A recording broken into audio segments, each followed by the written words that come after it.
கண்கள் நின்று இமைப்பது மறந்தாலும் நற்றவத்துறு உள்ளிருந்து ஓங்கும் நமச்சிவாயத்தை நான் மறவேன். நம்ம நமச்சிவாயத்தை, நம்முடைய எம்பெருமானை நாம் மறவாமல் இருந்தோம் என்று சொன்னால் அவருடைய அன்பு நமக்கு பரிபூரணமாக கிடைக்கும்.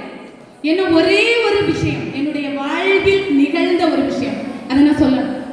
ஒரு 2-3 வாரத்துக்கு முன்னாடி நாங்கள் கொங்கு நாட்டு தலங்களுக்கு தல யாத்திரை மேற்கொண்டிருந்தோம். அங்க நான் போனேன். எனக்கு கொஞ்சம் உடல்நிலை சரியில்லாமல் ஆகிவிட்டது. உண்மையான அன்பை நான் அங்கேயே பார்த்தேன். அவங்க வந்திருக்காங்க, சித்தி தான். ஆனா என்னுடைய தாயின் உள்ளத்தை அவரிடத்திலே நான் பார்த்தேன். எனக்கு ரொம்ப முடியாம ஆயிடுச்சு. அப்படியே அப்படியே நான் ரொம்ப கஷ்டப்பட்டேன். என்னை அப்படியே தாங்கி பிடித்து என்னை அவ்வளவுக்கு கவனித்துக் கொண்டார்கள். அவரிடத்திலே அன்பு என்று சொல்லக்கூடிய தவத்தை நான் பார்த்தேன். சாம்பல் என்ற ஒன்று திருநீர் என்ற உயர்வை பெறுகின்றது. தண்ணீர், சாதாரண தண்ணீர் தீர்த்தம் என்ற உயர்வை பெறுகின்றது.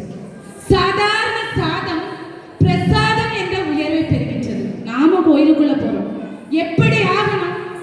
இறைவனிடத்திலே அன்பு என்று சொல்லக்கூடிய தவத்தை மிகுதியாக செலுத்தி நாம் மனிதன் என்ற உயர்வை பெற்று கோயிலுக்குள்ளே போயிட்டு வர்ற நாம் அந்த உயர்வை பெற்று வர வேண்டும். அவன் நிறைய வாங்கிச்சான், அவன் என்ன பகைச்சிச்சான், அவன் அதை என்ன செஞ்சிச்சான், அப்படிலாம் நினைக்க கூடாது.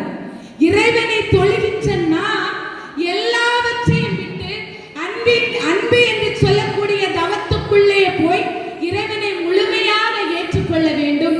அப்படி ஏற்றுக்கொண்டோம் என்று சொன்னால் இறைவன் நமக்கு எல்லா விதமான அருளையும் நல்குவார் என்று சொல்லி மீண்டும் நிறைய நேரமா வெயிட் பண்ணிட்டே இருக்கிறாங்க முடிக்கணும்னு சொல்லி என்று சொல்லி மீண்டும் ஒரு நல்ல நிகழ்வில் உங்களை சந்திக்கும் வரை உங்களிடமிருந்து விடைபெறுகின்றேன். நன்றி, வணக்கம்.